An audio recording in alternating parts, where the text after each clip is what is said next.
My name is Joanna Thornton. I'm 29 years old, and I need to tell you about the night my mother was reduced to a punchline by the woman whose life she would one day save.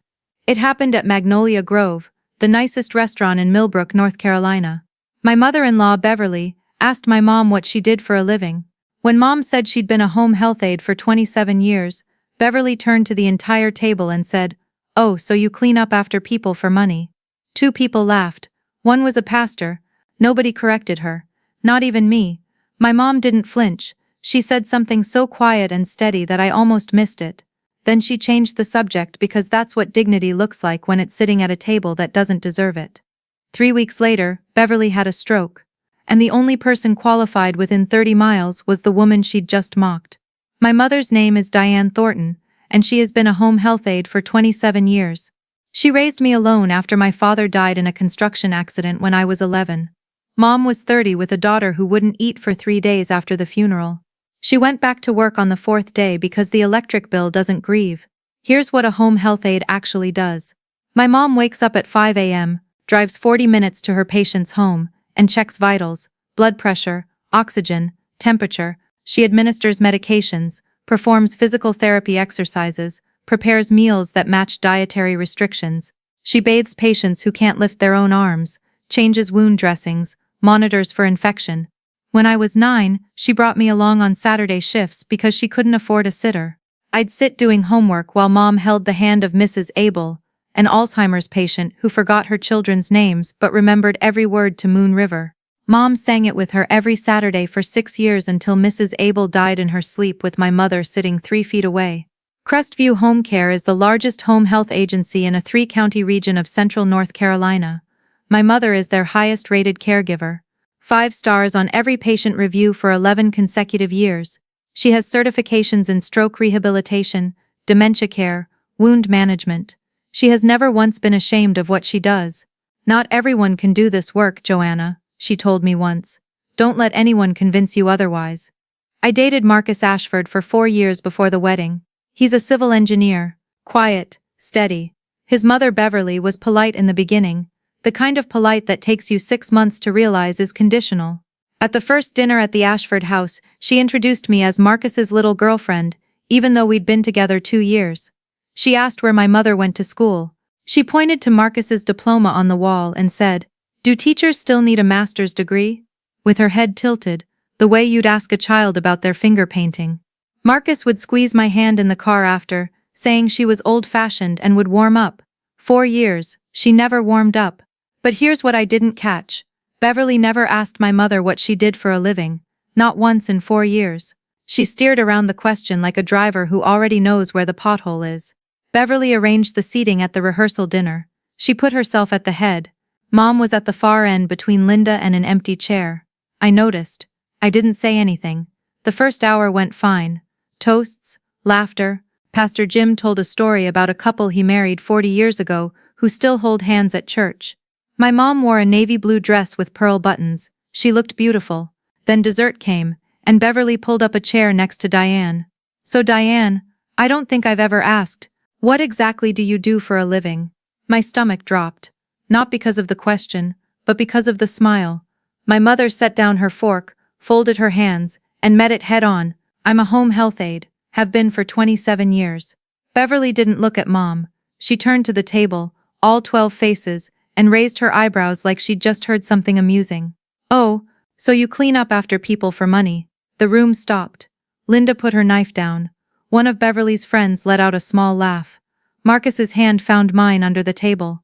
Mom smiled, the smile of a woman who has heard this sentence in 10 different forms across 3 decades of work. "Most people won't last a week in."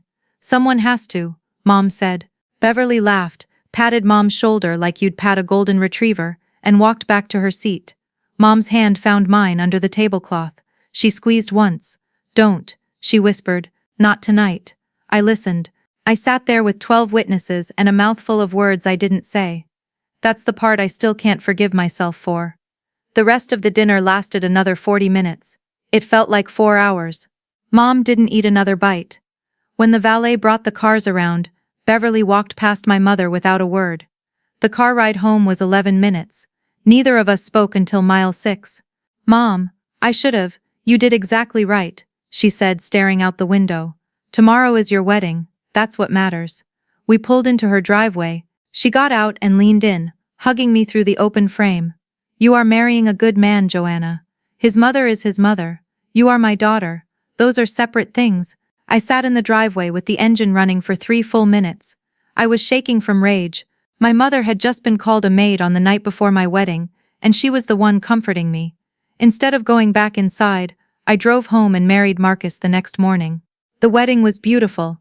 70 guests, white chairs on a lawn, dogwood trees in bloom. Mom sat in the front row on my side, back straight, chin up. She didn't use her tissue until the vows. We did a mother-daughter dance. Mom and I swayed to What a Wonderful World in front of 70 people, and for 3 minutes, Beverly Ashford didn't exist.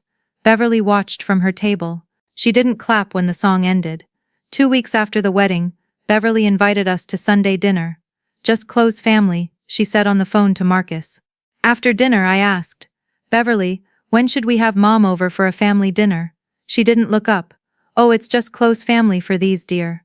She is close family. She's my mother. Beverly smiled. Of course. Next time, maybe. There was never a next time.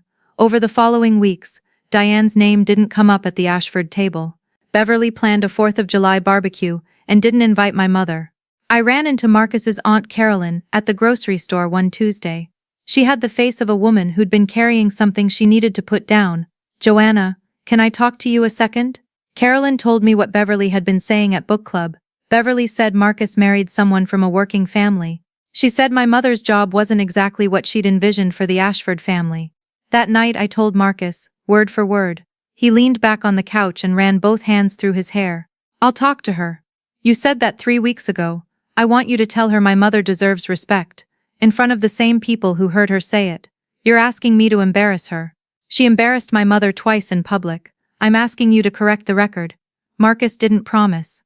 For the first time since the rehearsal dinner, he said the words I'd been waiting to hear. You're right. What she said about your mom isn't okay. It was never okay. I'll sit her down and tell her that Diane is family, and if she can't treat her with basic respect, then we have a problem. That conversation was on a Sunday. Marcus planned to visit Beverly on Wednesday. He'd rehearsed what he wanted to say. I heard him practicing in the shower Tuesday night. He never made it to Wednesday. On Tuesday afternoon at 2:14 p.m., my phone buzzed in the middle of a spelling lesson. Marcus? Mom had a stroke. Millbrook Memorial. It's bad. I drove there in 14 minutes. Marcus was in the ER waiting area, elbows on knees, still wearing his hard hat. Her neighbor found her on the kitchen floor. She'd dropped a pan, couldn't get up. The neighbor called 911 at 1:15. They got her here by 1:40. 45 minutes inside the window. Mom's voice in my head. Make sure she gets to a hospital within the first hour. The ER doctor came out 20 minutes later. Ischemic stroke, right hemisphere. She's lost motor function on her left side. Speech is significantly impaired. Marcus grabbed my hand. Is she going to recover? With rehabilitation, she'll regain some function, but she'll need long-term in-home care, 3 to 6 months minimum.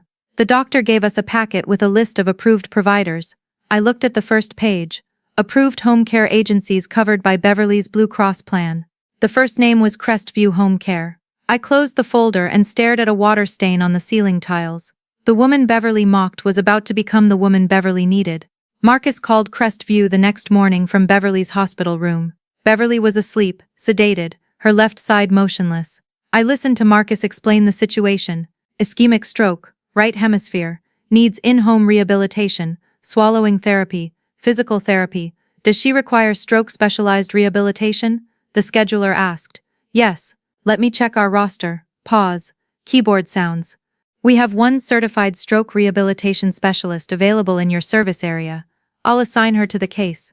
Marcus's phone buzzed with the confirmation email. He looked at the screen, then at me.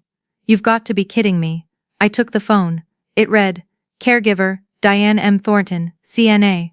Certifications. Stroke rehabilitation, dementia care, wound management.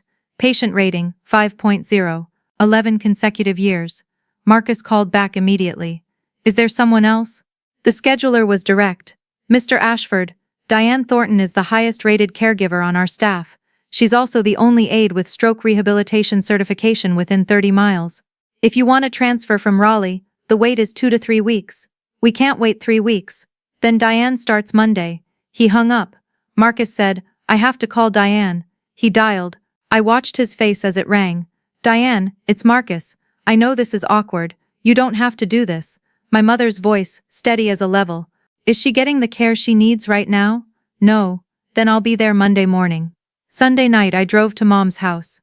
She was packing her medical bag on the coffee table. Blood pressure cuff, stethoscope, gloves, swallowing therapy cards, range of motion guides, pressure sore prevention cream, wound dressing supplies, a small notebook with a blue pen.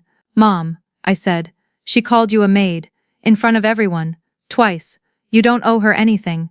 Diane zipped the blood pressure cuff into its pouch and didn't look up. You're right. I don't owe her anything. Then why are you doing this? She straightened up and looked at me with steady eyes. The woman who had a stroke, the one who can't feed herself right now. She's not the same person who said those things at that dinner. She is the same person, Mom. Maybe, but I'm also the same person, and this is what I do. I'm not going there for her, Joanna. I'm going because if I don't, I'm not the person I've told you I am for 27 years. She lifted the bag off the table, set it by the front door. I hugged her in the hallway. She smelled like laundry detergent and cocoa butter lotion she's used since I was a kid. She held me for 10 seconds, then pulled back. Go home, kiss Marcus. I'll see you after my shift tomorrow. I drove home in the dark thinking, Beverly Ashford has no idea what's about to walk into her house. Monday morning, 8 a.m. Marcus opened the front door.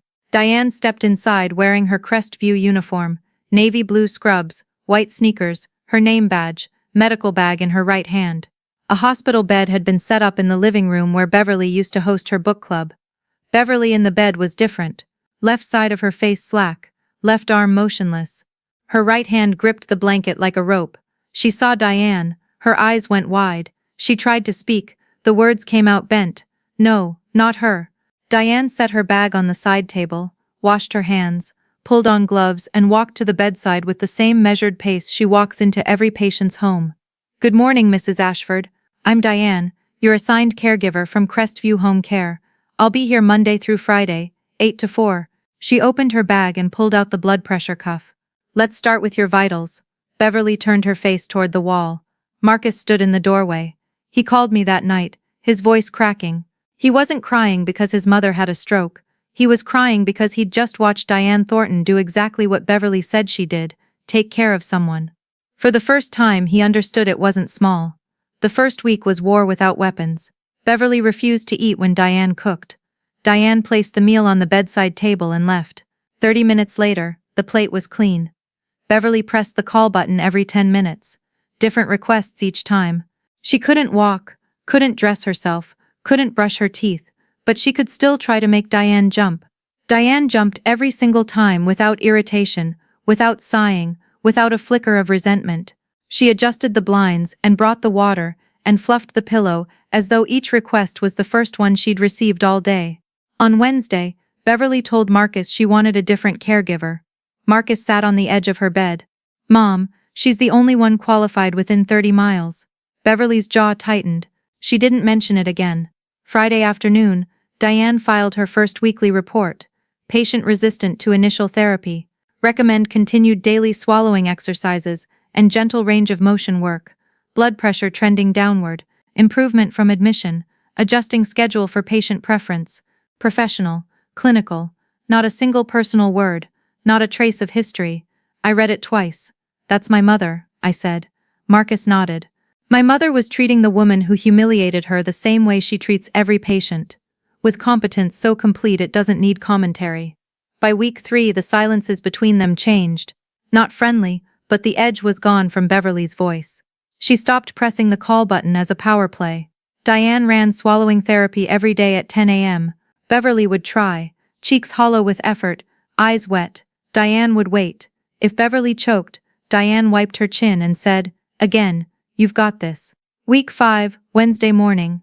Diane was running swallowing therapy when Beverly stopped mid-sentence. Her left eye closed. Her right hand went limp.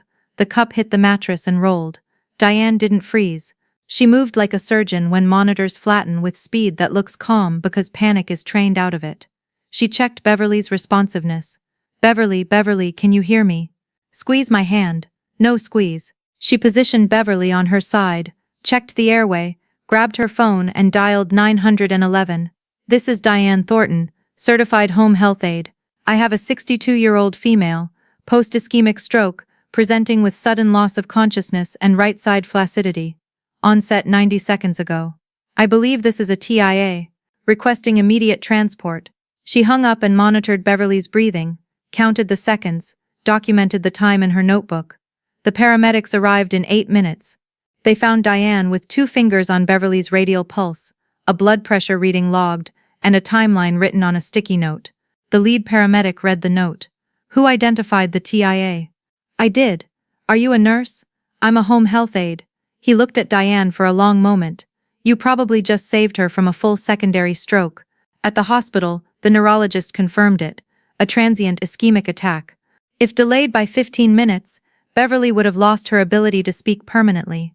Marcus called me from the hospital hallway. His voice was shaking. Your mom just saved my mom's life, Joanna. That evening, our front porch. Marcus sat staring at the lawn. I rocked beside him. She called your mom a maid, Marcus said quietly. And your mom just saved her life. I didn't respond. He didn't need me to. I should have said something at that dinner, at the barbecue. I kept telling myself it wasn't that bad. He rubbed his face with both hands. It was that bad. I know. He went to see Beverly the next afternoon. Beverly was in a wheelchair by the window. Marcus pulled a chair in front of her, face to face. Mom, I need to say something and I need you to listen. Beverly's mouth tightened. She started to speak but Marcus held up his hand. Please. At the rehearsal dinner you humiliated Diane in front of 12 people. At the barbecue you did it again. You called her a maid. You told your friends we married down. Beverly looked at her lap. And you know what Diane did? Marcus leaned forward. She showed up at your door every morning at 8. She fed you. She bathed you. She ran therapy on your hand until you could hold a cup. And she identified a mini-stroke in 90 seconds and saved you from losing your voice forever. Beverly's right hand gripped the wheelchair arm. Her left hand, the one Diane had exercised every day, was trembling. I should have stopped you a long time ago, Marcus said. I didn't. That's on me. But this ends now. Diane is family. Because of what she's done. Beverly didn't speak. She sat there looking at the hand Diane had taught to move again. Week 8, Tuesday morning. Diane arrived at the usual time. Beverly was in the kitchen in her wheelchair, hands wrapped around a mug of tea. In front of the empty chair sat a second mug, steam rising. Diane set her bag down, looked at the tea, looked at Beverly. Beverly's voice was slow, careful. Diane, I owe you. At that dinner. What I said. I knew what I was doing. I wanted everyone to see that I was above you. And now you're the reason I can hold this cup. Diane pulled out the chair, sat down, picked up the mug, and took a sip. She didn't rush. She gave Beverly the same thing she gives every patient. Time. I didn't come here for an apology, Beverly, Diane said. I came here because this is what I do. I take care of people, even the ones who don't think I'm worth much. Beverly cried. Not the performative tears she'd used before. This was real. Diane didn't hug her. She sat there. She drank her tea. After a while she placed her hand flat on the table, not reaching, just resting. Beverly placed her hand on top of Diane's, slowly, with the left hand that couldn't move 8 weeks ago. That was enough. News travels in a small town slowly, quietly, and into every crack. Aunt Carolyn corrected the record at book club. The woman Beverly called a maid is the woman who saved her life. By mid-July, half of Millbrook knew the story. Families started calling Crestview, asking for the aide who saved that woman's life. June, 4 months after the stroke. Beverly could walk with a walker. She could eat solid food. She could speak in full sentences. Her left arm had 80% range of motion. Diane's assignment was ending. The last day was a Friday. Diane arrived at 8, ran vitals, did a final round of therapy, and wrote a detailed transfer report. At 3:45, Diane packed her bag, wiped down the blood pressure cuff, tucked the notebook into the side pocket. Beverly stood at the front door with her walker, standing on her own feet, watching the woman she once dismissed walk across her living room one last time. I don't have the right words, Diane. You don't need the right words. You just needed to let me do my job. They stood face to face, Beverly with her walker, Diane with her medical bag. Two women who'd started on opposite sides of a dinner table and ended on opposite sides of a threshold. Take your medication, Diane said. Keep your appointments. If you feel any numbness or sudden headaches, call 911 first and Marcus second. Beverly nodded. Then she lifted her left arm, the arm that hadn't moved the day Diane walked in, and waved. Diane waved back, walked to her car, started the engine. She didn't look in the rearview mirror. She knew exactly who she was when she drove in, and she was the same person driving out. Thanksgiving, 5 months after the stroke. The invitation came by mail. A card, cream-colored stock, Beverly's handwriting, addressed to Diane Thornton, not Joanna's mother. Her name, 15 people around the table. Beverly at the head, standing with one hand on the back of her chair, the other on the table for support. I want to say something, Beverly said. The room went quiet. Last year at a table like this one, I said something I'm ashamed of, something to someone who deserved better. She looked down the table at Diane, sitting in the middle between Marcus and Linda. Diane, I'm grateful you're at this table, and I'm grateful you were at my door when I needed you most. The room held its breath. Aunt Carolyn wiped her eyes. Marcus squeezed my hand under the table. Diane straightened her napkin. She looked at Beverly the way she looks at a patient who's just taken their first step. Not with triumph, but with quiet acknowledgement that progress is progress, even when it comes late. Thank you, Beverly, Diane said. Now pass the potatoes. Laughter. Real laughter. It wasn't perfect. Beverly was still Beverly.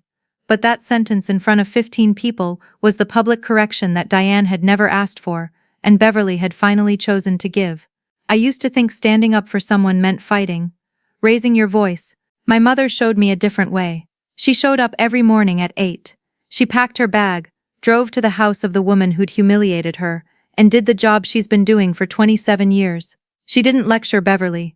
She didn't say I told you so. She just worked, and the work spoke for itself. Louder than any speech, louder than any insult, louder than anything any of us could have said. Diane Thornton still wakes up at 5 a.m. She still drives to patients' homes. She still checks vitals, runs therapy, changes dressings. She's still the highest-rated caregiver at Crestview Home Care. Nothing about her job has changed because it never needed to. What changed is this. The people around her finally caught up to what she already knew. My mother doesn't have a fancy title.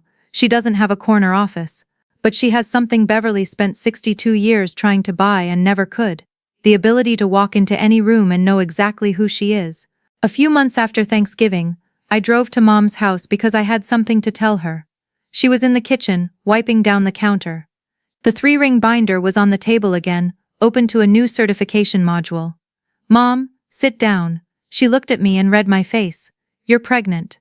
We sat at the kitchen table. She held both my hands, and tears rolled down her face, and she laughed at the same time. This baby, she said, is going to know what hard work looks like. This baby is going to know what dignity looks like because of you. That's my mother, Diane Thornton, home health aide. She doesn't clean up after people for money. She holds their lives together when no one else will.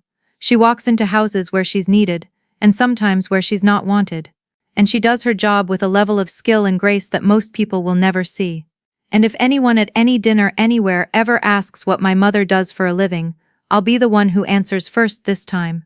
That's my story. My mother's story.